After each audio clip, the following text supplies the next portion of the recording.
Wardhana, and I majored in networking technology here in Mulia University.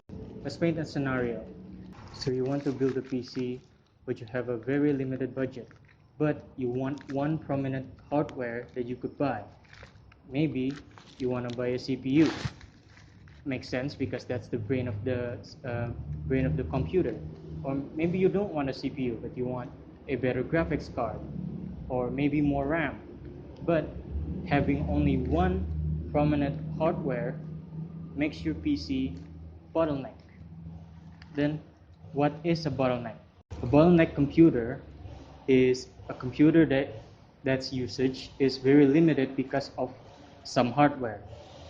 For example, you have a Core i7 CPU, 6 cores or even 8 cores. It's a really fast CPU. It could do CPU tasks very fast.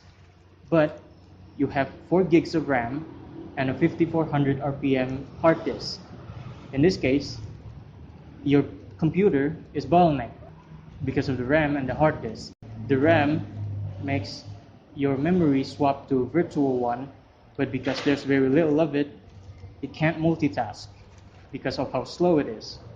And the computer cannot boot up very fast and even run application very slowly because you're using a 5400 hard disk and not maybe an SSD. Then, what are the downsides of bottlenecking a PC? Well, there are some downsides to bottlenecking a PC, such as 1. The superior hardware cannot work as intended or to its potential because your PC still runs very slow because it just has one very prominent hardware but nothing else. And secondly, if you like playing games are still going to be very laggy because you only have one prominent hardware and the others can't keep up with it. So maybe you have a very high-end CPU that could process a lot of things, but the graphics card can output that as fast as the CPU could, or maybe you have very little RAM and so on. But on the plus side, bottlenecking a PC doesn't actually hurt your other components or hardware. So the question lies then, should you bottleneck a PC? Well, it depends on you. If you want to bottleneck a PC, maybe buy a higher CPU, but then later you could just upgrade your other computer components with higher stuff. Do as you want.